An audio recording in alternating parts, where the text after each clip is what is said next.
怎么样，欢欢，能看到妈妈吗？妈，我能看见了，我看到你了。太好了，你终于又看见了。我现在就给你爸爸打电话报喜。妈，我们直接回国。我创作的曲子得了国内评委组第1。妈，你不是把星辰娱乐交给爸爸打理了吗？这次颁奖礼就在星辰，到时候我想拿着奖杯给爸一个惊喜。好，听你的。这些年你爸爸一个人在国内管理公司，很辛苦，回去我们一定要好好谢谢他。启明，浩辰是我们儿子，你怎么原创大赛只给他第2呢？不是该给他第1吗？急什么？当天会有网络拉票环节，我会直接送浩辰到总冠军，这样逆袭的话题度才更高。还是你想的周到。对了，你什么时候和那黄脸婆离婚，然后娶我啊？那黄脸婆陪那瞎子女儿在国外10年，我早就当她死了。放心，我会尽快和她离婚，风风光光娶你进门。一个吃你的用你的黄脸婆，还有个瞎眼女儿，亏你还一直供着他们，叫别人早就甩了这2个拖油瓶了。恭喜夫人小姐回国。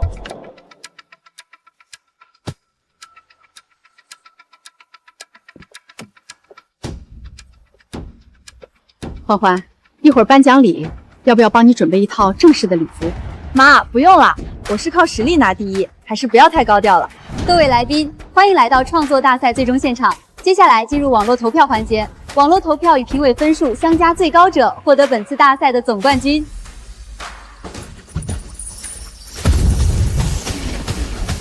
妈，这个2号的网络票数怎么这么高啊？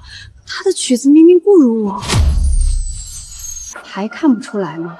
这2号明显是有金主在给他打票。你是评委组第1吧？但没用，网络人气你比2号差太多，注定是拿不了冠军。原来我们都成陪衬了，不就是砸人气吗？既然对方不讲规则，妈也绝不姑息，妈绝不会让你受委屈。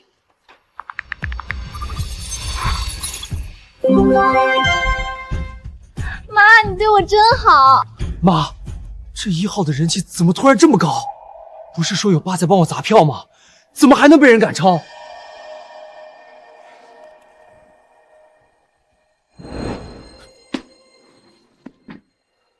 怎么回事？为什么我儿子的票数被反超了？舒小姐，这我也不明白啊，但确实有人在疯狂给他砸票。难道这1号选手背后也有金主？瞧他那穷酸样，怎么可能有金主？那就是网民真的更喜欢1号选手的曲子，所以自发给他的票。对不起，舒小姐，我说错话了，我这就手动控制数据，绝对让陈少爷重回第1。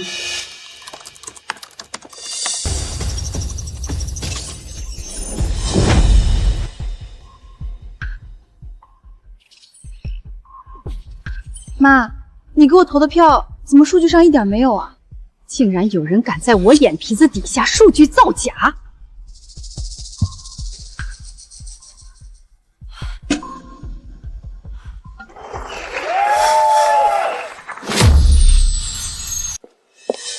你是不是在人工控票，故意压我女儿的票数，帮2号选手作弊？谁准你进来的？这里是后场，赶紧出去！我是星辰娱乐的总裁夫人，你觉得你有资格赶我？总裁夫人？那她是赵启明的老婆。可启明不是说那黄脸婆一直待在国外陪那瞎子女儿吗？总裁夫人，这位舒小姐才是我们星辰娱乐的总裁夫人。你要碰瓷儿也别在本尊面前好吗？真是可笑。你是总裁夫人？没错，我才是星辰娱乐的总裁夫人。你算个什么东西，也敢在这里乱冒充？你的意思是，你的老公是赵启明？没错，星辰娱乐的总裁赵启明就是我老公。你有证据吗？看清楚没？这是我和我老公的合照，我就是总裁夫人。所以赵启明背着我出轨了，这10年他一直在骗我。妈，我拿到冠军了，我是总冠军！妈，这怎么回事？所以，这是你和赵启明的儿子？没错，浩辰就是我和启明的儿子，所以今天的总冠军只可能是我儿子。至于你们，不过是陪衬。赶紧滚吧！你们破坏了我的家庭，你是小三儿，他是私生子，你敢骂我小三？我看你是找死！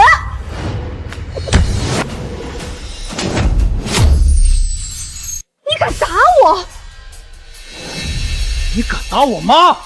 我打死你这个疯女人！我打你怎么了？你妈是小三儿，难道她会不知道赵启明早就有老婆有女儿了？包括你，整个公司都知道赵启明出轨了。谁不知道那黄脸婆10年了，一直在国外，她老公早就想和她离婚了，还生了个女儿，瞎子女儿。哦，对，你说你是他老婆，难道你女儿是瞎子啊？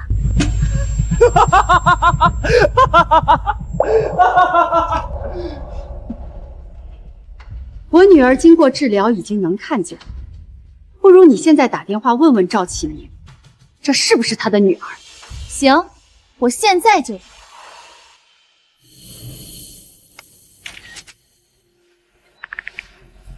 启明，你快看看我给你发的照片，有人冒充你老婆和女儿。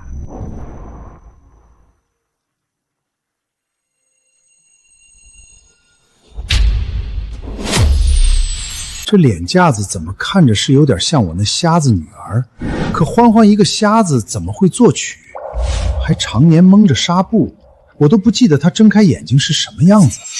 喂，院长，我女儿欢欢的眼睛怎么样？有没有好转？能看见了吗？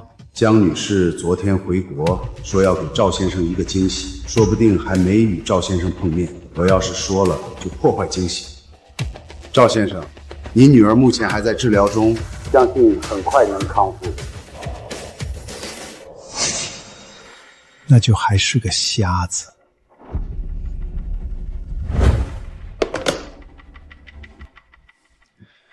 我那瞎子女儿还在国外治疗呢，哪里来的不长眼的东西？赶紧让保安把他们轰出去！听到没？我老公根本不认识你，你们两个骗子，还是赶紧滚吧！把他们给我扔出去！妈，怎么办？爸竟然认不出我！赵启明啊，赵启明，我和欢欢在国外10年，你竟然把欢欢忘得一干二净，还养小三和私生子，你可真是好样！你哪里来的资格赶我？该滚出这里的是你！你还装上了？那就把他们两个架住，让我打他们几个巴掌再走！你们放开我！赵启明就是我爸爸，我妈妈才是总裁夫人。小可爱，我让你再叫！你敢动手？给我好好教训他，看他们还敢不敢这么放肆！住手！赵启明认不出自己的女儿，但不代表我就不是总裁夫人。你们谁敢动我一下试试？睁大你的狗眼，好好看看我是谁。江氏国际，星辰娱乐确实是江氏旗下的，可这位董事长这些年从未露过面。这名片做工精致，不像是假的。难道这位真的是总裁夫人，并且还是江氏国际的董事长？以为凭一张名片就能冒充董事长了？不过就是玻璃做的东西。看见没？我这钻石手链价值100万，而你全身上下就个破珍珠耳钉和破串，还好意思装董事长？就是，就你这穷酸样，配和我妈比吗？这名片是紫水晶压片而成，单单这一张就价值100万。至于你口中的破手绢，是由稀有的5线菩提串成，一条就价值1000万。价值1000万，你怕不是疯了吧？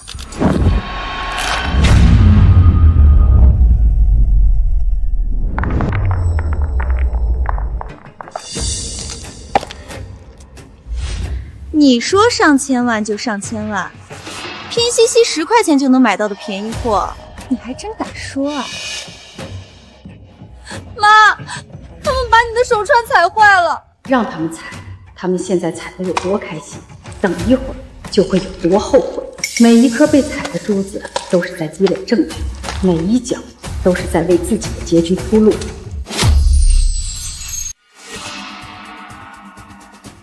看清楚了，这是菩提手串的拍卖记录，成交价1100万，再加上你掰断的紫水晶，一共1300万，1分都不能少。准备好赔钱吧。你以为随便 P 个图我们就会信？就是，我们又不是傻子。这个网站我知道，是全球顶级的私有藏品拍卖网，只对高端藏家开放，普通人根本进不去。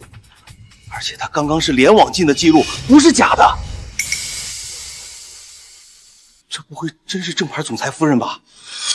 那我们今天就闯大祸了。不可能，启明说了，那黄脸婆和瞎子女儿还在国外呢。妈，要不你再和爸确认一下？喂，老公。怎么样？那个碰瓷的女人，保安赶走了没有？老公，你确定刚刚不是你女儿吗？那女儿拿出一张名片说她是江氏董事长，还说她手上一条破木头桌子是什么5线菩提，要我赔1000万。那黄脸婆要买过1000万的手串，我会不知道？还董事长？他对公司项目一无所知，怎么可能是董事长？老公，那你下来一趟吧，他这样算不算造谣诽谤？我要把他送进警察局，让他吃点苦头。行，我现在就下来，看我怎么收拾他。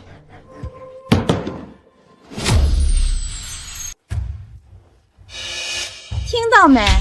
我老公马上就下来了，等会儿就送你去警察局。确实，你要是不赔钱，就等着被警察带走。还有赵启明，背着我出轨养小三儿，所有他给你和这生子花的钱，我要你们通通吐出来！你怕不是得了臆想症吧？我老公都明明白白说了，他那黄脸婆根本没买过手串，你就不是他老婆，还在这扬武振威，真把自己当个东西了。珠灿是去年我妈妈派来送我的生日礼物，说找算命师傅算了，我今年命中有劫，让我小心身旁小人。妈妈一直说赵启明非良人，让我不要太相信赵启明。我从前觉得妈妈是偏见，现在看来我妈才是对的。赵启明，枉费我让你从一无所有变成公司总裁，你就是这样回报我。通知节目组，刚刚有人恶意刷票操控数据取消，重新进入拉票环节。属于我女儿的荣耀，你们别想拿走。你还有赵启明，我一个都不会放过。谁在那里口出狂火，说不放过我？老公，你可来了，就是这个疯女人，你赶紧帮我教训她。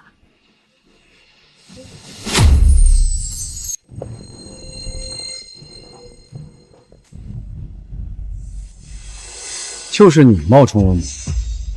爸爸，我不过是眼睛摘了纱布，你就认不出我这个女儿了。果然，有了小三和私生子后，你心里就没有我和妈了。欢欢，你等下先应付你爸爸，我录下他出轨的证据，让他净身出户。妈，你放心，我一定帮你，让爸爸和那个小三付出代价。没错，我确实不是你女儿，但我是欢欢的小学同学。从他失明到出国，我们一直都有联系。欢欢一直说他有个好爸爸，说你就算一个人在国内也洁身自好。可原来你不但养小三，连私生子都跟欢欢差不多大。赵先生，试问你对得起你女儿和老婆吗？对得起他们给你的信任吗？原来是我那个瞎子女儿的朋友，那你该知道，任何正常男人都不可能10年都没有女儿。那黄脸婆给我生了个瞎子女儿，还一去国外10年，我难道还真为他们当和尚吗？就是，启明想要儿子，那我帮他生儿子，那黄脸婆还得感谢我呢，不然就他那瞎子女儿，将来怎么给启明养老尽孝啊？放心，以后我的遗产全部都会给浩辰的。赵启明，我让你从一个穷小子变成总裁，你却想把遗产都给那私生子，那我就让你重新一无所有。赵启明，你就是个忘恩负义的凤凰男，你根本不配当欢欢爸爸，也不配当江阿姨的丈夫。这里面有50万，够封住你的嘴。你觉得我是为了钱？难道不是吗？你绕这么大圈子把启明骗下来，不就是为了要封口费？就是，还一条破手船就开口1000万，不就是为了要钱吗？钱我日后自然会要回来，但现在我就是见不得欢欢有你这样一个出轨的爸爸。我要把你的丑事儿告诉欢欢和江阿姨。还不把人给我抓住！你们都别过来，电话已经接通了。喂，西西，你是找欢欢聊天吗？欢欢正在做检查呢，大概还要10分钟。那江阿姨，你让欢欢做完检查给我电话吧。听到了吗？这是江阿姨，你们要是敢对我怎么样，10分钟后我不接电话，欢欢和江阿姨一定会起疑。你究竟想怎么样？老公，他刚刚不说你出轨的事儿，那肯定是为了要更多钱。我会再往这张卡里打100万，一共150万，够了吗？我说了，我现在不是为了要钱。那你究竟要什么？我要你亲手给你的小三儿一点教训。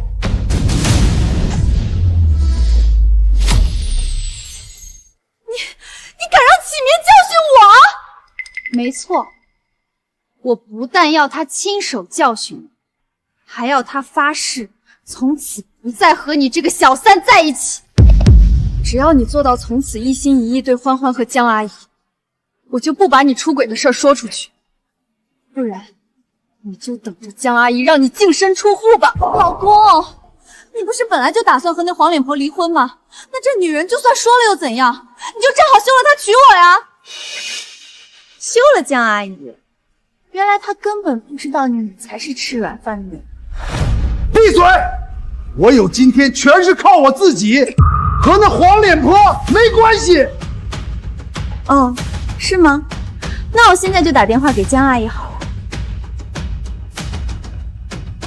别打！住手！不准打！老公，你怕她干什么呀？就让她打，正好让那黄脸婆知道你早就嫌弃她了。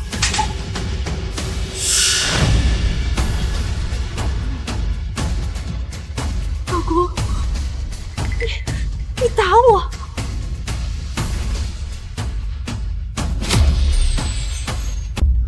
爸，你干嘛打妈？妈说没错啊，你怕那黄脸婆干嘛呀？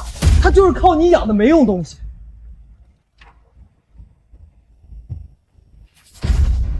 看，江阿姨回电了。你说我要不要让江阿姨听听你的小三和孙子是怎么辱骂她？你个小贱人！我骂那黄脸婆怎么了？她就是个靠启明的废物！我让你闭嘴是听不懂吗？爸，你究竟在怕什么？那黄脸婆你早就该休了，给我妈腾位置啊！你也给我闭嘴！好了，我教训过他们了，我也保证以后不再见他们。我怎么相信你的保证？把他们2个给我轰出去！老公，你在说什么呢？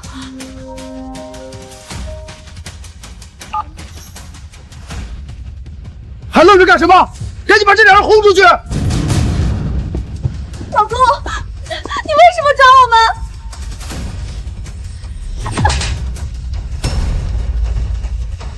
让你闭嘴！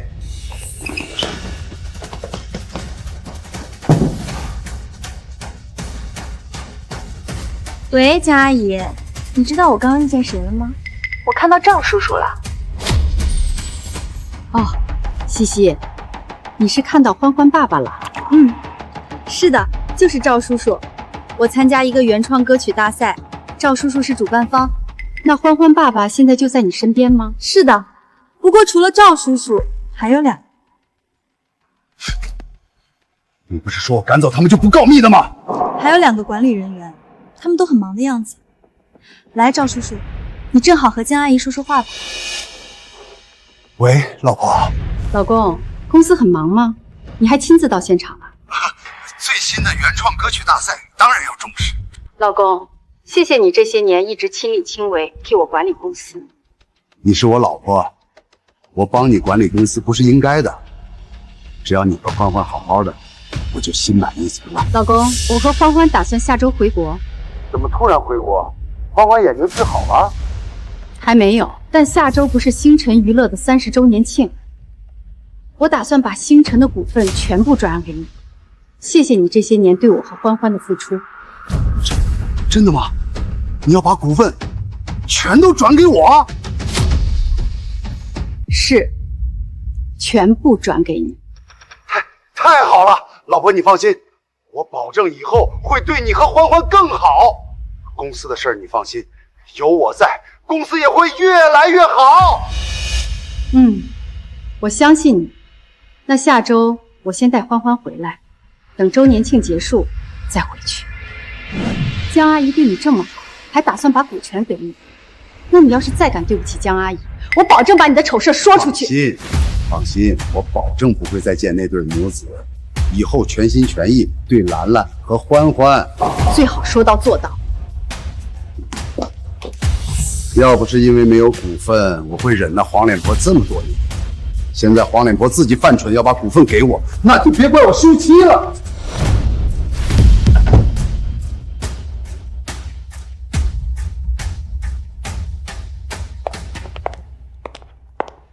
妈，你说要让爸爸净身出户，可你为什么又要给爸爸股份呢？光净身出户怎么够？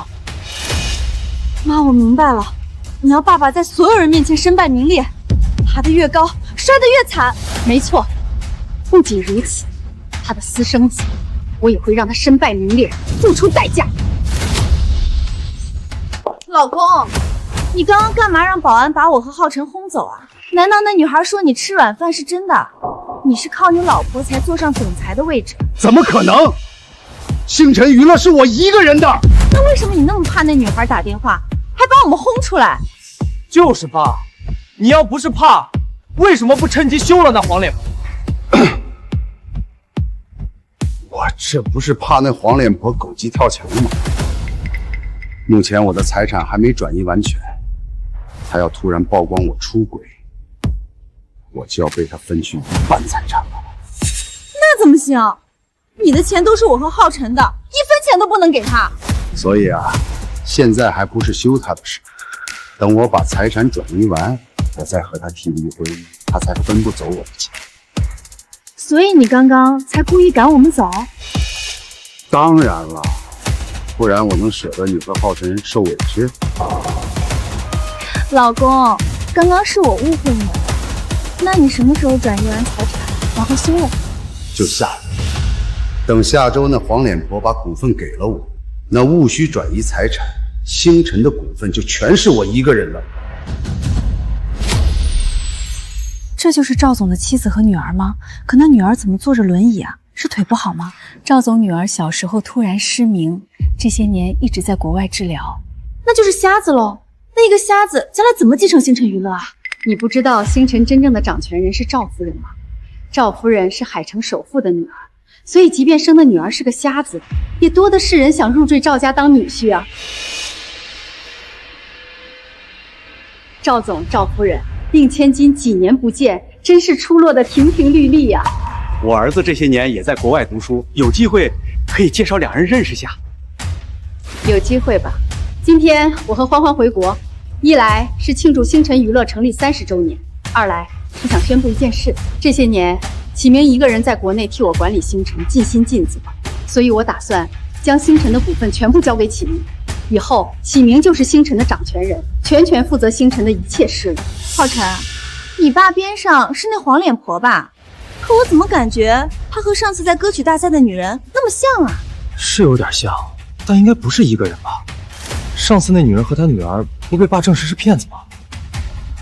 那是我多心了。哼，这两人也来了吗？老公，我怎么觉得那个女人一直在看你？雅丽和浩辰怎么来了？老公，你认识那个女人吗？她该不是你的？不认识，不认识，应该是业内的，但我没见过。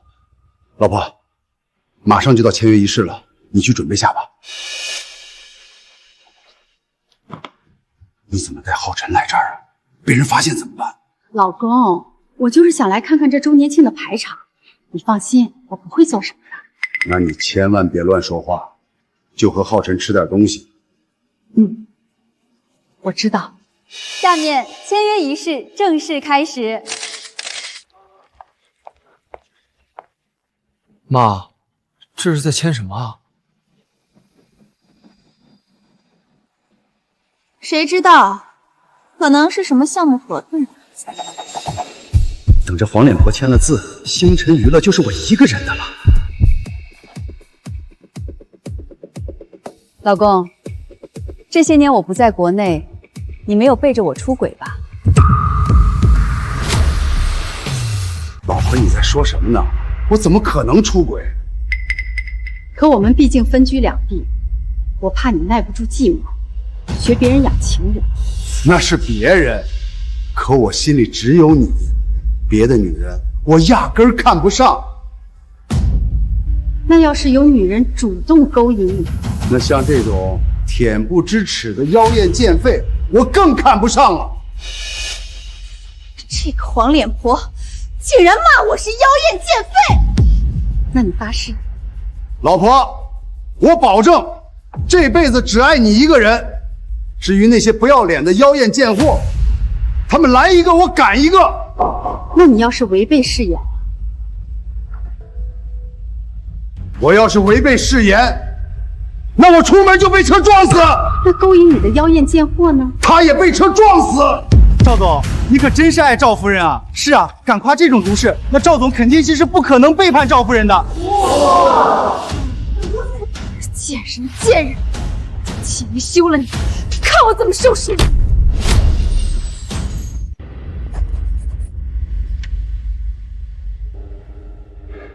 太好了，从现在起，星辰娱乐就是我一个人的了。老公，你现在感觉怎么样？老婆，我现在很高兴，你放心，我以后肯定会对你和欢欢更好的。那接下来，我再送你份礼物吧。什么礼物？他有个好爸爸，说你就算一个人在国内也洁身自好。可原来你不仅包养小三，连私生子都跟欢欢差不多大。天，这女孩说什么小三私生子？那赵总是背着赵夫人出轨了吗？还发毒誓说自己绝不会出轨，男人的嘴果然骗人的鬼啊！不是，这视频是假的，谁放的？快关掉！老公，你忘了吗？这大屏幕是我控制播放。老婆，这视频哪里来的？你说呢？我知道了，是欢欢的朋友，叫什么西西，他发给你的是不是？老婆，他就是故意挑拨离间，他当时还问我要钱呢，你千万别相信他的话。他问你要钱？没错，他知道我是欢欢爸爸，用一条破珠船问我要1000万，我不给，他就故意弄了这段视频来陷害我。这视频是 AI 合成的，我绝对没有小三和私生子。可我怎么觉得视频里的女人很眼熟？我刚刚还在会场看到了，然后问你她是谁。蠢货，快藏起来呀！贱人，竟然敢发这种视频！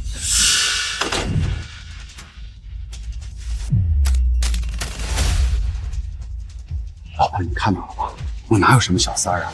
我对你绝对是忠心不二的。哦，是吗？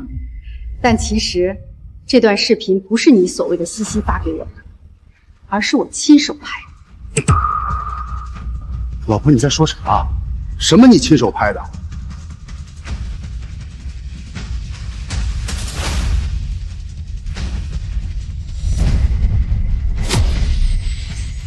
爸，现在认出我了吗？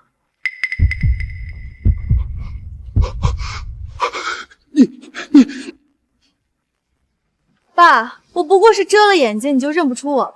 亏你还一口一个只爱我妈妈，可你这私生子只比我小1、2岁，所以你早就背着妈妈出轨。你这个彻头彻尾的凤凰男！钱爸爸竟然连自己手撕出女儿都认不出，还当着女儿的面和小三在一起，这真是可笑又讽刺啊！别拍了，都别拍了！赵总，请问你刚发完毒誓就爆出小三和私生子，你怕不怕出门真的被车撞死？闭嘴！都闭嘴！老婆，你听我解释。解释？欢欢和我亲眼见到你出轨，难道还能是假吗？老婆，我不是故意的，是那个女人勾引我。所以你的意思是，该被天打雷劈的是那个小三，你是无辜的。对，是那妖艳贱货勾引我，和我无关的。老婆，你相信我，我保证以后不再见她了。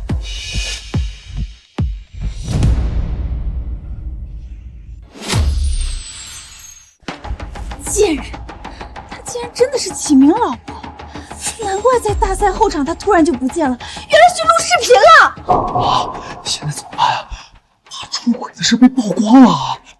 怕什么？大不了就和那黄脸婆离婚。你爸不也说了，这周就能把财产转移完。那曝光就曝光，正好让我和你上位。那你再说一次，你出轨是被那小三儿勾引，你希望他出门就被车撞死，不然被撞死的就是你。老婆，我真的不是故意出轨，我当时喝醉了，是那女人故意爬上我的床，我希望她出门就被车撞死。启明为什么发这种咒我的毒誓？他不是该趁机就休了那女人吗？一个巴掌打不响。赵启明，你为了自己这样咒自己的情妇，你的本性真是可怕又自私。离婚吧，你这种男人我不会再要，把股权转述还给我。赵总，你藏什么藏啊？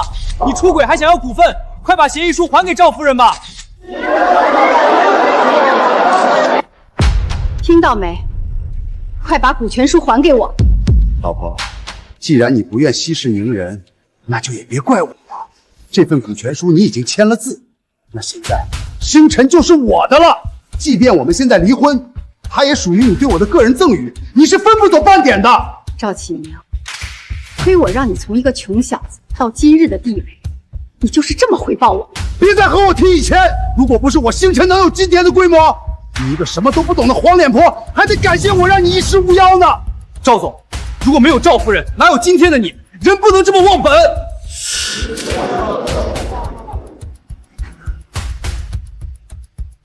上流社会哪个男人没有私生子？张总、李总、王总，从今日起，星辰娱乐就是我一个人的了。你们可得继续和星辰保持合作啊！那是当然，赵总，最新的影视项目我们下个月就可以启动了。看到没？谁会在意我组织？只要股权在我手里，那就没有人会质回我。而你就给我净身出户吧！赵启明，你确定要我净身出户？没错，谁让你自己犯蠢把股权送给我？那除了你婚前的那些房子、车子，现在星辰的一切股份和利润，你就1分钱都别想拿走了。赵启明，原来我就是养了你这样一头白眼啊！那接下来的一切也只能怪你自己。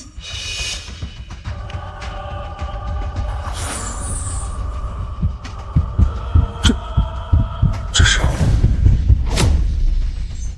没错，这是星辰的资产转移表。这一周，我已经陆续将星辰的项目转移到新公司，星辰如今只剩下一个空壳了。只剩一个空壳？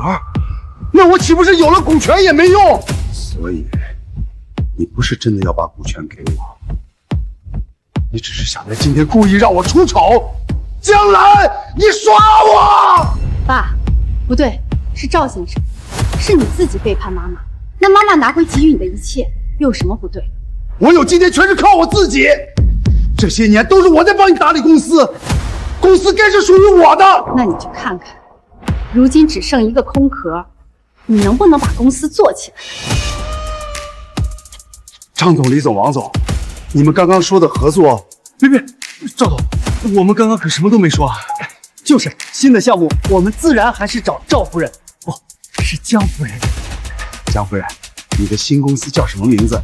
我们以后就跟着你合作了。新的娱乐公司用我女儿的名字命名，叫梦欢娱乐。未来公司会由我女儿全权管理，希望在场的各位多多支持。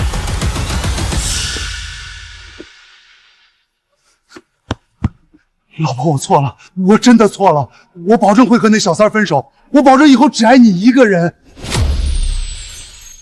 赵启明，你觉得到如今我还会相信你的承诺吗？你就和你的私生子还有情人去过一无所有的日子吧。完了，一切都完了。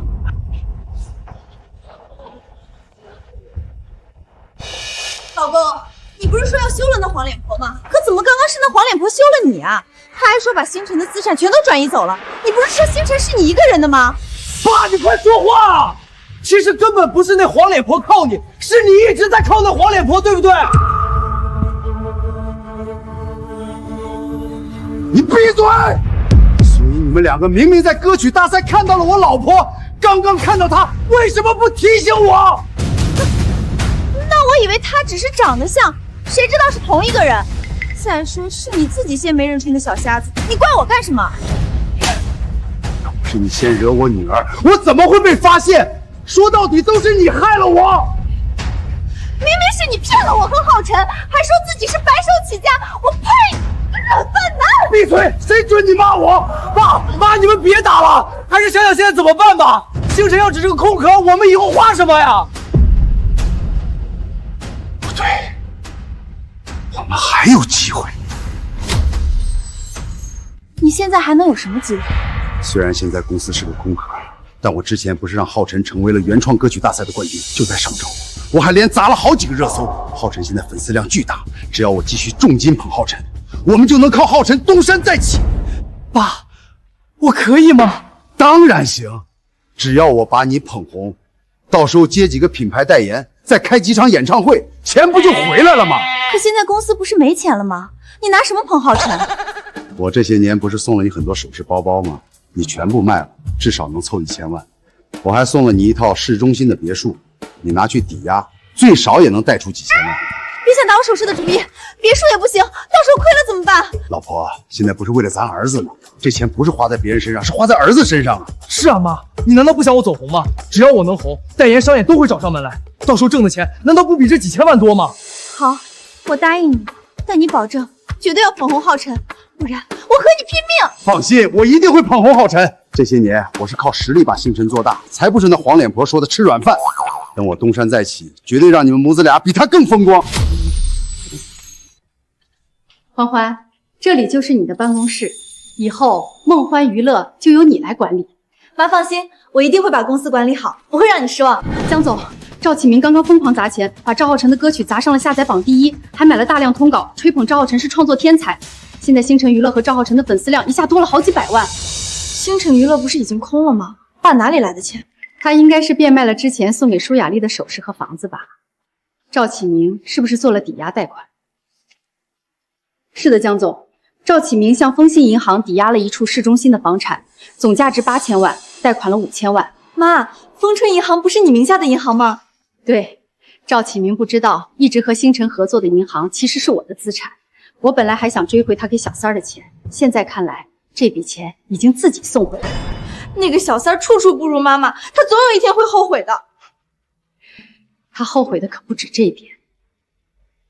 你先前做的那些曲子，1周内全部录成专辑，有信心吗？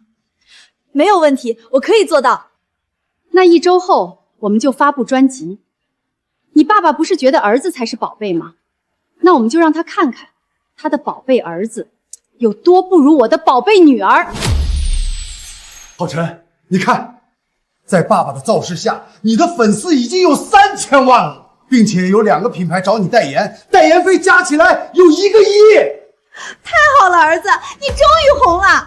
不仅如此，还有一档音乐节目找上了浩辰。只要浩辰在节目上表现突出，代言和商演就会扑至而来了。儿子，那之后的节目你一定要加油啊！妈，你放心，我一定会成为全场瞩目的焦点。爸妈，那我进后场了，你们就在前面的粉丝席坐着吧。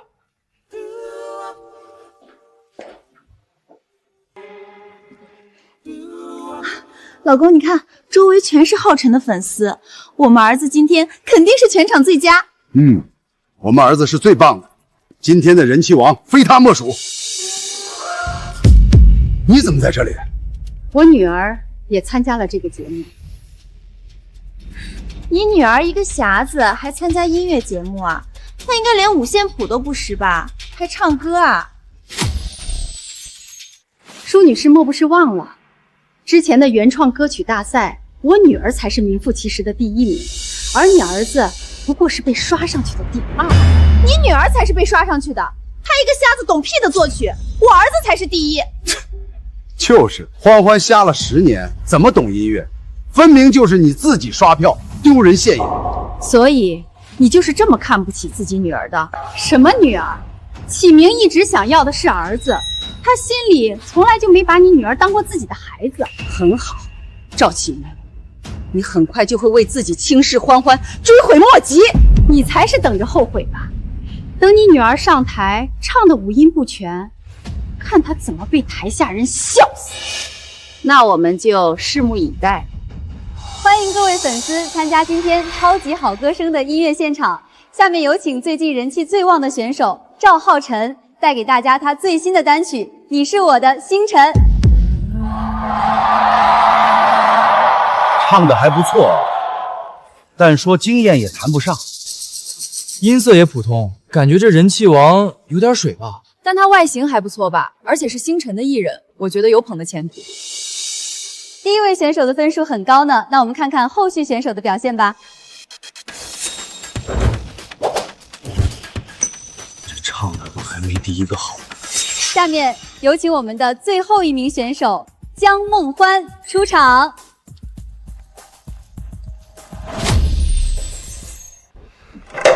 你给欢欢换名字了？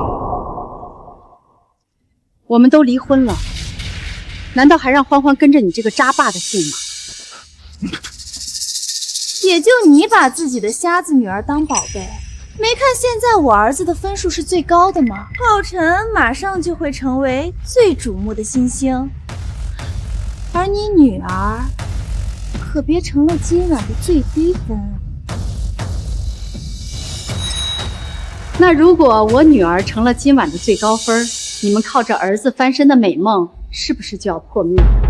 之前你炫耀的好几10万的钻石项链呢？该不是卖了给你儿子砸钱吧？要不是你坑了钱，我怎么会需要变卖我的首饰？你等着，我儿子今天绝对会把你女儿比下去。那要是没有呢？我要是没猜错，你应该还抵押了赵启明送你的房产吧？你就不怕到时候儿子没红，反而自己做小三好不容易攒的钱全没了？你咒我？我给我儿子花出去的钱怎么可能打水漂？我儿子一定会红的。就是，我儿子现在是断层第1，你乱诅咒什么？看到了吗？就在节目直播的这2个小时里，已经有3个品牌方联系我说要找浩辰代言了。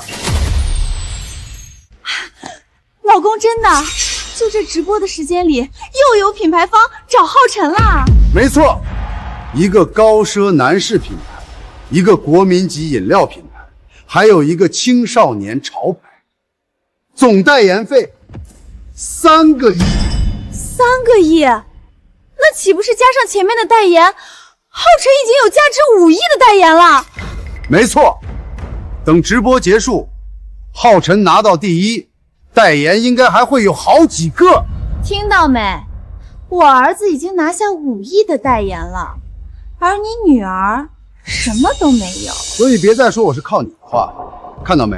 没有你，我照样把浩辰捧成了明日之星。赵启明啊，赵启明，你不知道，你儿子之所以这么快有品牌方找上门，是我们的功劳吧？等下音乐会场，赵浩辰演唱一结束，就把他推上热搜，顺便把他推给几个品牌方，让品牌方看到他的高流量和高人气。江总，那您这不是主动帮赵浩辰造势吗？造势？不，这叫捧得越高，摔得越惨。那刚刚新的3个代言，你答应了吗？那当然，品牌方一联系我，我就签约了。很好，签得很好。你笑什么？估计是看我们儿子签了高价代言，心里嫉妒，怒极反笑吧。马上就是你女儿唱歌了，我就等着听她唱走仙，然后被人哄笑下舞台了。我等着，看你能笑多久。大家好，接下来我要唱一首我自己的原创曲目《一梦清欢》。黑夜里，你陪我走。这个声音好好听啊，曲子也好优美，小姐姐人也好美啊，站在那里像仙女一样。这个女孩是谁？声音怎么这么空灵？没错，这转音，这气息，绝对是这些年少有的好音色啊。这首曲子还是原创，这女孩绝对是明日的新星啊！不可能，这怎么可能是这个小瞎子能唱出的声音？哎，前面的阿姨，麻烦你坐下好吗？挡到我们了。就是你这样，我们还怎么看啊？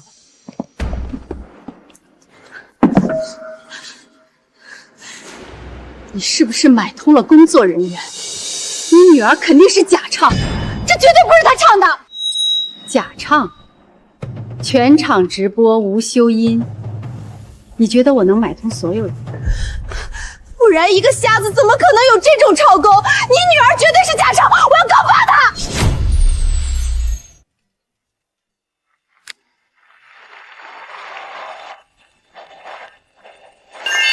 ！10分，3位评委老师竟然一致打出了10分的满分。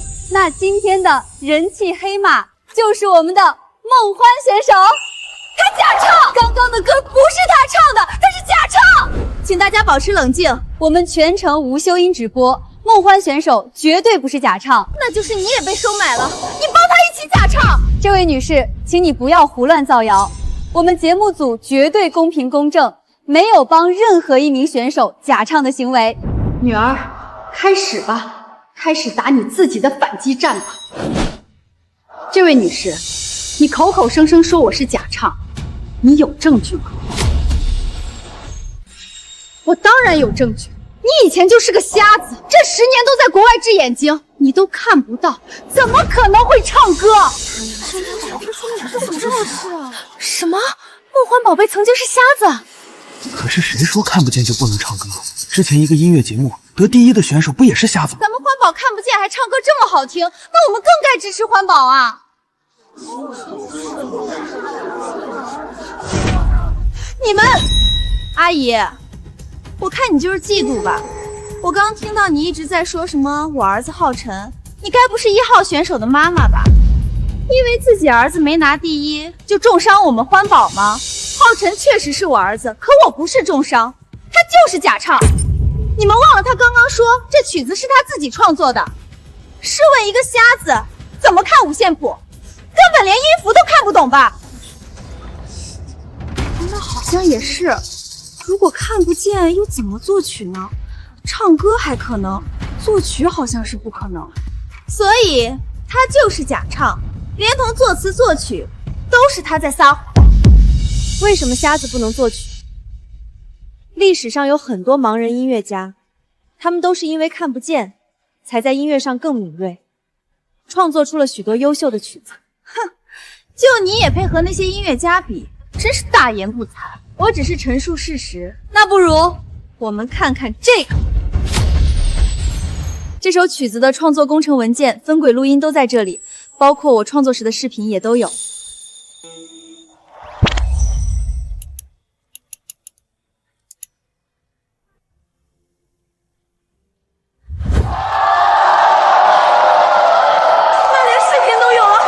子肯定就是欢宝创作的，就是欢宝蒙着纱布还坚持创作，太厉害了！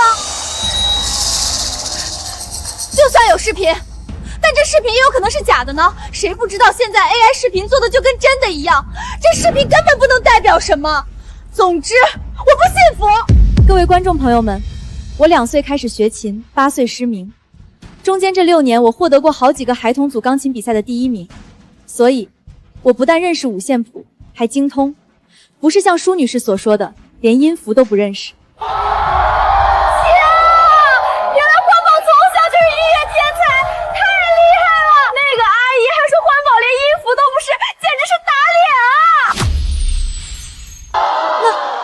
那也有可能，这照片是假的。舒女士又要说我 PS 吗？教我钢琴的老师是国内知名学府的钢琴教授，如果大家不信，我可以现在就联系杨教授。天啊，这个杨教授我知道，钢琴界的大咖，收徒极为严格。欢宝能被杨教授收为徒弟，一定是天赋极其优秀，而照片也不可能是假，因为杨教授这样知名的教授，欢宝要是想碰瓷儿，随时都会被杨教授揭穿的。谢谢你愿意帮我作证，舒女士。那现在，请问你信服了吗？还有什么质疑？要说我作假吗？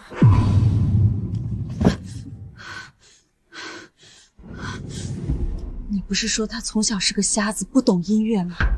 那他曾经学过钢琴，你怎么不说啊？我怎么知道？我也不知道他学过钢琴啊。那黄脸婆给他报了很多课，我哪知道具体有哪些？赵启明，你连女儿从小学琴都不知道，你这个爸爸当得真失败。那接下来就轮到你儿子尝尝被质疑的滋味了。感谢大家对我的信任。那接下来有件事，出于舒女士对我的质疑，我也想请问一下。这小可爱想干嘛？舒女士，这2天我也刷到你儿子的热点视频，视频里说你儿子才16岁就已经被国外茱莉亚音乐学院录取了，是吗？是，我儿子从小留学，在国外连跳几级，上月刚从茱莉亚毕业。那不巧，我也是上月刚从茱莉亚毕业，可我在学校怎么从没听过你儿子的名字呢？这小瞎子是茱莉亚毕业的？我也不知道啊，但不可能吧？他一个瞎子怎么上学？对，他一个瞎子怎么上学？他不可能知道启明给浩辰学历造假的事，他一定是想讹我。赵小姐，不好意思，打断下，我姓江，江梦欢。好吧，江小姐，你说你8岁前没失明，得了很多钢琴奖项，我相信。可现在你瞎了10年，请问你要怎么上学？怎么经过茱莉亚学院的笔试考试？你吹牛也要有个限度。我没有吹牛，我是真的进入了茱莉亚学院，而这都要感谢我的妈妈。我妈妈每天送我上学，陪我读书，我上课她也陪在我的身边。所以这10年虽然我看不见，但因为我有一个全世界最爱我的妈妈，我可以明明是个瞎子，却像正常人一样在课堂上听课学习。我妈妈陪着我走过了校园的每个角落，而晚上她又陪我一起练琴。我看不见，她就一遍遍地为我说出音符，然后我靠着一遍遍练，将每首曲子都牢记。至于茱莉亚的入学考试，我妈妈确实恳求了校方一遍又一遍，又答应赞助一笔钱，才得到了让我考试的机会。我妈妈给我念题，我答题，最终我满分的答案得到了茱莉亚学院的破格录取。所以在这里，我要感谢我的妈妈。妈妈，谢谢你这10年的陪伴，没有你，就没有今天的我。我爱你，很爱很爱你，妈妈。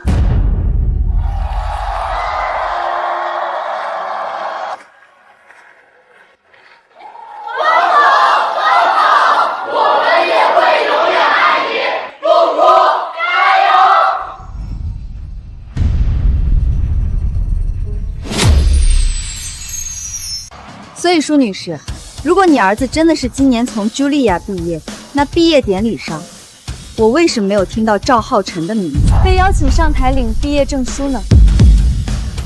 毕竟，同为华国的名字，我不可能注意不到。那可能是你漏听了，我儿子浩辰绝对也是从茱莉亚毕业的。那要不我打个电话给茱莉亚的老师确认下吧。老师的电话我还保留着。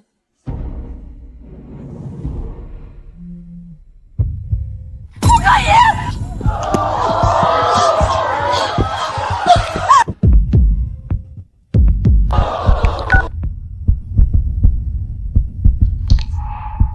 舒女士，你不是说你儿子就是茱莉亚毕业吗？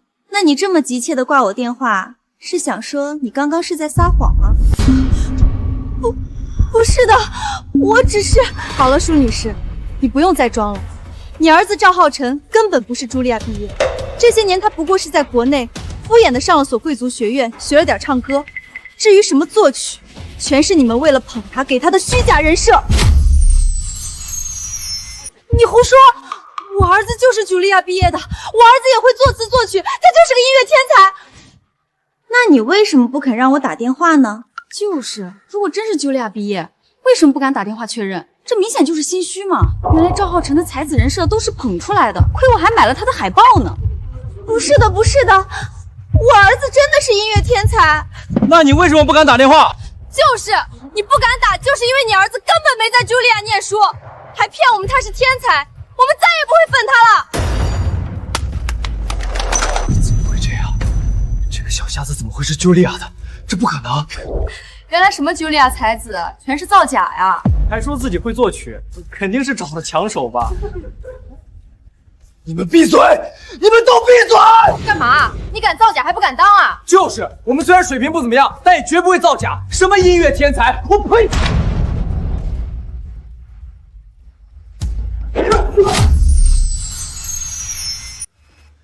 你敢打我！导演，赵浩辰和一个选手打起来了，怎么办啊？快，把后场画面同步到前场的大屏幕。导演，这不好吧？你知不知道，因为这赵浩辰作假，我们节目的收率在刚刚突然增长了2个点。立即把画面播出去，争取收益率再创新高。天啊，他居然动手打人，太狠了吧！这人品也太差了，造假就算了，还暴力打人，彻底脱粉。快关掉，不准拍了！浩辰，别打了，快住手！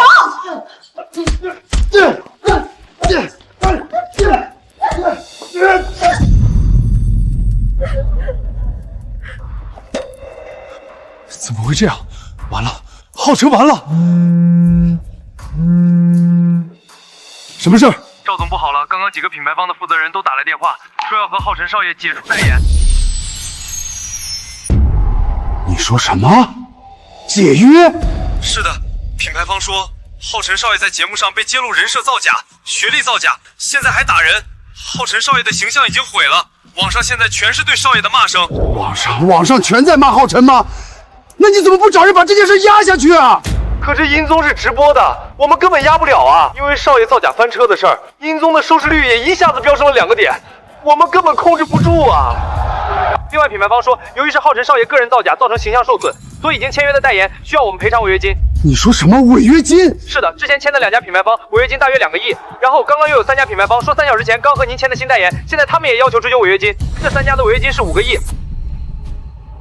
2亿加5亿，那就是浩辰的违约金总共7亿，这叫我怎么还？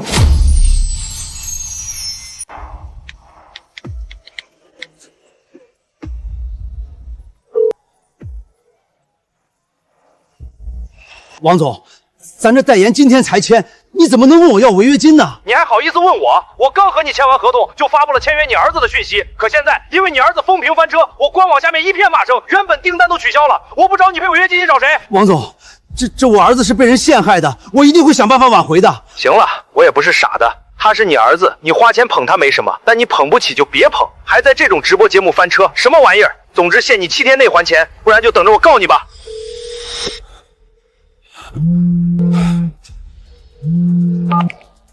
喂，李总，赵启明，我的违约责书你助理收到了吧？我警告你，1周内赔偿我2亿违约金，不然你就等着收我的律师函吧。全都完了，这么多钱我怎么赔？我怎么赔啊？是不是你？是不是你联合那些品牌方让我赔钱？是不是你？赵启明，这10年我一直在国外，对国内娱乐圈的人脉根本不了解。你觉得我能撬动那些品牌方来找你代言又毁约吗？是啊，这黄脸婆这10年都在国外，还一直陪着那小瞎子读书，怎么可能有能耐撬动那些品牌方？这根本不可能。那我就要赔偿那7个亿了。不，这不是真的。自己的儿子几斤几两，你不知道吗？非要把他捧到不属于他的位置，那他也就只能承担自己摔下来的后果。你闭嘴！我儿子不是没有这个能力，都是你女儿，是你女儿害了我儿子。你帮你儿子学历造假，难道是我女儿害的？你儿子明明不会作曲，你找枪手替他写歌，难道是我女儿害的？赵启明，明明是你好高骛远，非要捧你儿子，又不肯让他脚踏实地出心血，那摔下来就是他自己没本事。当然，真要怪，也只能怪你这个爸爸，因为是你这个爸爸把他捧起来又摔下去的。闭嘴！我让你闭嘴！赵启明，你再不去把你儿子拉开，你儿子的风评就真的要跌到谷底了。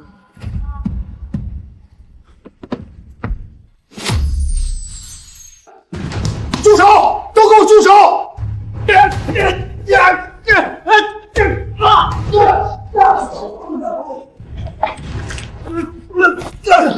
爸，他把我打的脸都肿了，你快把他教训一顿。爸，你干嘛打我？赵启明，你疯了？你干嘛打儿子？都是你，让你平日一直惯着他，他现在把我害惨了。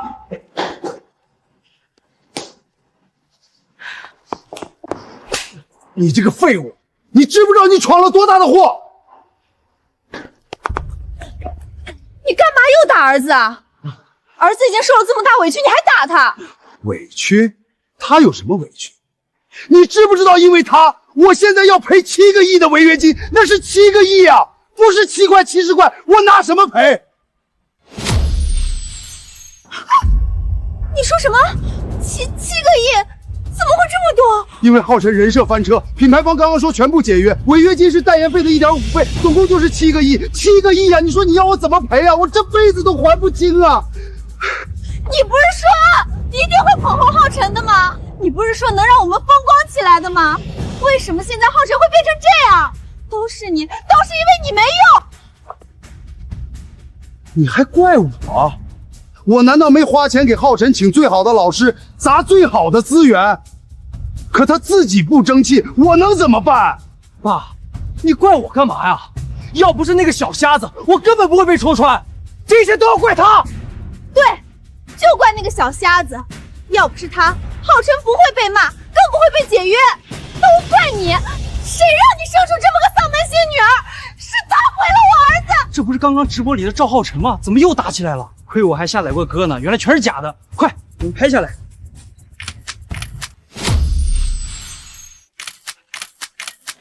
谁说你们拍的？赶紧滚！你们在大庭广众厮打，不就是让人拍的吗？就是，你该不是他爸爸吗？自己儿子啥都造假，肯定和你这个爸爸也脱不了干系。闭嘴！滚！你们都给我滚！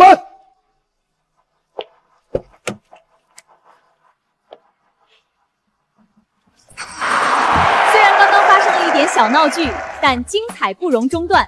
经过现场粉丝投票和评审团的一致认定，本期超级好声音的冠军是姜梦欢选手。欢宝，我们爱你！感谢节目组，感谢各位评审老师，也感谢每一位支持我的观众朋友，谢谢你们的认可。在这里，我想说，是金子总会发光的，无论遇到任何困难，只要我们不放弃，就一定会成功。另外，请容许我再次感谢我的妈妈。妈妈，谢谢你这些年的陪伴，女儿今天的荣誉全是靠您的托举。妈妈，我爱你。妈妈，我成功了，我把属于我的荣耀拿回来了。我的女儿很棒，妈妈为你骄傲。欢欢，你的第一仗打得很漂亮，刚刚已经有好几个品牌方找你做代言了。真的吗？已经有品牌方找我了？还不止一家，是总共10家，其中5家都是曾经找过赵浩晨代言的。现在赵浩晨翻车，都来找了你。多行不义必自毙，爸爸背叛你，还觉得私生子才是宝贝，现在该是尝到报应了。7亿的违约金，他一辈子都还不清。我觉得爸爸可能会向您的丰倩银行借钱，那他恐怕不但要失望，还要抱憾终生了。你说现在怎么办？浩辰走到哪儿都被人骂，全网都在朝他造假，你快点想办法。我能想什么办法？现在7个亿违约金的事就够我头疼的了，我哪还有心思管别的？赵总，项目部和推广部的人全部辞职了，人事部也走空了，公司现在已经没人了。你说什么？人都走光了？不好意思，赵总，我也要辞职了。公司只是暂时不行，你们怎么能一个个都跑光了？还有点良心吗？赵总，现在公司欠了7个亿的违约金，还发得出工资吗？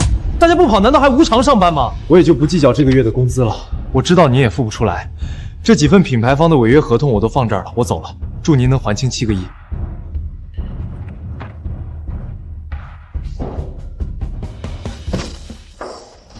人都走光了，现在怎么办？之前你还逼着我把房子抵押出去，那现在是不是连房子也要没了？房子？对，还有房子。我们的房子抵押给了丰信银行，我可以向丰信银行借钱。喂，张行长，现在星辰遇到了难关，我想向您借7个亿，还请您帮忙。赵总，你凭什么觉得我会借你钱？还随便一开口就是7个亿。张行长，我们关系不是一向很好吗？之前星辰需要资金，你也是不需要什么抵押就同意星辰贷款了。现在星辰遇到难关，还请张行长借我这笔钱，我保证很快星辰就会重新站起来的。哈哈哈！赵总，你真的不知道为什么这些年丰鑫对所有公司的借款都严格审核，却独独对星辰宽容吗？这不就是张行长您看中我的能力和星辰的变现能力吗？赵启明，你可真是太天真了。我实话告诉你，我之所以无条件支持星辰的资金流，是因为丰信银行是江董事长名下的，是因为江董事长，丰信才会对星辰提供无限资金，你明白了吗？你说什么？江董事长是指江兰？没错，可现在你已经和江董事长离婚，那丰信自然没必要再支持星辰，你懂了吗？不可能，丰信怎么可能是江兰的？你在撒谎！赵总，你忘了江董事长是江氏国际的千金，而江氏国际是海城首富。可江氏国际国外的业务不是开展的不怎么样吗？江氏在国内唯一有赚钱能力的业务，也就是星辰啊！你这个井底之蛙，你不知道这些年江董靠自己把国外业务也做起来了。现在江氏国际国外的业务是星辰鼎盛时期的10倍，10倍。没错，星辰鼎盛时期年盈利也不过100亿，可靠着江董事长的运作，国外的盈利实现了1000亿。江董是伟大的女性，不但把女儿教得好，自身也如此出色，是位难得的商业奇才。也是为了方便星辰运作，江董事长特意开了丰信银行来支持你。可你呢，不但不懂得感激，还背着江董事长出轨。赵启明，丰信不可能再借你1分钱，包括你之前抵押别墅借的5000万，你既然没能力还，那现在别墅就是丰信的，限你今天之内搬出去。对了，星辰的大楼也是租赁的，但这栋楼其实也是江董的，请你在今天之内搬离大楼，不然保安会把你赶出去。怎么样？银行肯借你7个亿了吗？你快点说话啊！你敢又打我？打的就是你！你不知道丰信原来是江兰的，这些年他在国外赚了星辰1倍的钱，1000亿啊！江兰赚了1000亿啊！如果不是你，这些钱就都会是我的。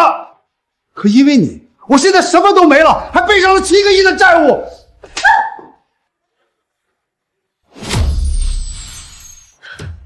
这黄脸婆竟然这么有钱，那你算什么？你还一直说星辰是靠你一个人做强，可搞了半天就是靠你老婆。你现在知道他有钱了就怪我，你这个软饭男！你闭嘴！我不是软饭男！你就是自己没本事，还骗我抵押房子！你把我的房子还给我！爸妈，你们别打了，先想办法解决问题啊！都是你这个废物！亏我花这么多钱捧你，你竟然连一个瞎子都比不过，还害我背上7个亿的债务！我打死你！你自己没本事牵我儿子干什么？赵启明，你自己才是个废物！你放开我儿子！赵先生，你们这个月的租金还没支付，请立刻搬出办公大楼。我会立即去找我老婆，她不会不管我的。星辰很快就会恢复，你们不能赶我出去。你还觉得江总会理你啊？做什么春秋大梦呢？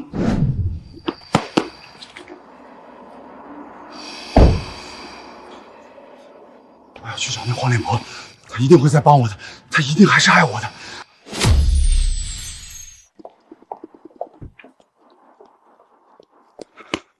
老婆，你等等，我知道错了，你原谅我吧。赵先生，麻烦注意你的措辞，我们已经离婚了，请你叫我江女士。老婆，我知道错了，是我对不起你，但我真的不是故意的。那天我喝醉了，是舒雅玲故意爬上我的床，我不是故意做对不起你的事儿的。事到如今，你觉得我还会信你的话吗？真的，当时真的是她主动爬我的床，后来我赶她走，她却偷偷生下孩子来找我，还要挟我如果不给她钱，就告诉你我出轨的事儿。我怕你不要我，才不得已和她在一起。赵启明，你放屁！赵启明，你撒谎！明明是你求着我给你生儿子，第一个检查出来是女儿，你还逼我打掉，你现在居然倒打我一耙！你怎么跟来了？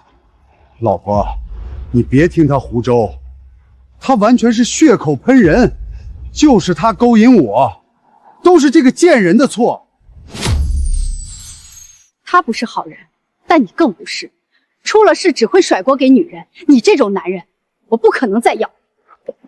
老婆，我真的错了，我保证以后只爱你，求你再相信我一次。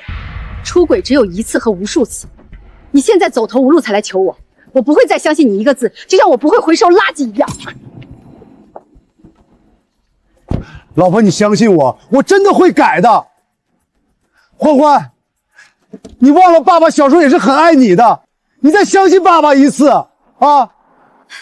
从小陪我的只有妈妈，妈妈总说爸爸忙工作，替他解释。但我知道，如果真的爱我，怎么会不愿花时间陪伴我？妈，你放心，我不会被爸爸迷惑的，你也不要。欢欢长大了，懂得辨是非了。没错，真正的爱是陪伴，不管亲情还是爱情。将来你结婚一定要火眼金睛，看清楚这点。以后我结婚，老公一定过妈妈这关。如果没有男人符合妈妈的标准，那我就终身不嫁，宁愿和妈妈还有事业为伍，也不和垃圾男臭在一起。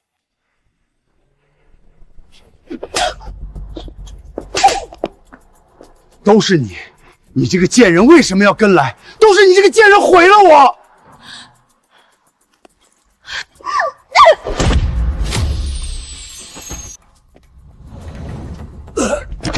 你还敢怪我？要不是你骗我，我会跟你这种软饭男，我呸！妈，你不管爸了吗？他不会怎么样吧？我干嘛要管他？他把我们娘俩害得还不够惨吗？妈，那7个亿怎么办啊？我记得合约里，我好像也是有连带责任，要赔1半钱的。幸好我之前偷偷存了500万，没让那废物知道。等我和儿子到国外，也不是不能过生活。你是舒雅丽？是，我是。你们找我有事吗？赵启明被你用石头击打头部，医生初步鉴定重度昏迷，鉴于他伤势严重，你涉嫌故意伤害，请你跟我们回警局接受调查。不可能，我只是用石头轻轻砸了一下，他怎么可能重度昏迷？你正好砸在他头部的动脉血管上，被人发现时，他已经几乎没有生命体征。医生说，他醒来的概率极低，有可能成为植物人。植物人？没错，请你配合我们的工作，回警局一趟。我不去，他又不是死了，你们凭什么抓我？放开我！妈，你别走啊！你们快放开我妈！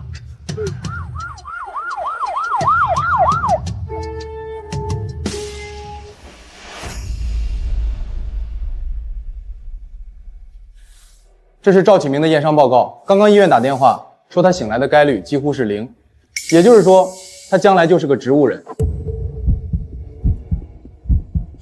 另外，我们发现你和赵启明3天前刚刚领证，但大楼监控显示你们又在大庭广众大打出手。我不管你们是内部矛盾还是外部矛盾，你既然是他老婆，那以后就由你来照顾他了。我照顾他？不然呢？他不是你老公吗？可我们已经商量要离婚了。那你们关系恶劣，你又把他砸成植物人，你就是故意伤害，需要坐牢。我要坐牢？没错，你如果不承认是他老婆照顾他，那你就需要坐牢。所以你最好仔细考虑清楚，自己究竟是什么身份。可他现在是个植物人。那也是你砸出来的。夫妻吵架，丈夫成了植物人，那你要不想坐牢，就得承担把他砸成植物人的后果。专辑首发就是1亿下载量，这个数据非常出色。我的女儿果然很棒，妈妈为你高兴。你放心，妈妈，我一定会创作出更多好听的歌曲，让梦欢娱乐成为国内顶尖的音乐公司。江总，赵启明成了植物人，求求你救救他呀！赵启明成了植物人？没错，就之前启明为了追你的车，不小心摔了一跤，然后头砸在花坛上，就成了植物人。江总，我错了，之前都是我撒谎，其实是我主动勾引的赵启明，是我逼他和你离婚的。你原谅他吧，他真的很爱你，他现在躺在医院里，你不能不管他呀。所以，你现在见赵启明成了植物人，就把照顾他的责任推给我？不是的，我只是醒悟了，我不想再拆散你和赵启明了。赵启明真的很爱你，求求你看在他是因为追你才砸伤头的份上，照顾他吧。医生说启明1个月的床位费加医药费就要10万块，他才38岁啊，如果一直不醒，这笔费用可能要好几千万。江总，你也不希望启明就这样躺一辈子吧？你可以请国外的医疗团队来救他，或许他就能醒了，然后你们就又可以在一起了。我保证这次不插足你们。舒女士，你真当我妈妈这么好骗吗？当天是大厦的保安发现的赵启明，然后打了救护车电话，根本不是什么赵启明追我妈妈的车才摔的。所以赵启明是被你用石头砸伤的，我们一清二楚。所以你们……没错，是我和妈妈报的警，还主动把大厦的监控提供给了警察。也是因为我们提供的证据，警察才很快找上了你。是你们2个害我，我打死你们！是你自己要和有妇之夫在一起，是你自己选择当小三，破坏别人的家庭。现在你们反目成仇，赵启明成了植物人，你又凭什么要我妈妈来替你承担后果？可是他先打我，我不知道他会成为植物人，你们凭什么要我照顾他？说到底，你就是自私。你想靠男人不劳而获，又不想承担当小三的代价，天下哪有这种好事？舒雅丽，天上掉下的馅饼每一份都标好了代价。你现在要么照顾植物人的赵启明一辈子，要么就去坐牢，没有第二种选择。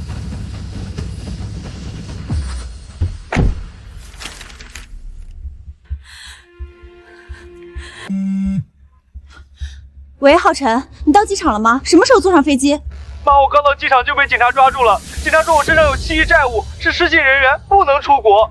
妈，我怎么办啊？现在爸爸成了植物人，这7个亿我怎么还啊？怎么会这样？我儿子完了，我也完了。妈妈，这些人终于都付出代价了。这是他们自己的选择。从今天起，我们将迎来自己更新、更展望的人生。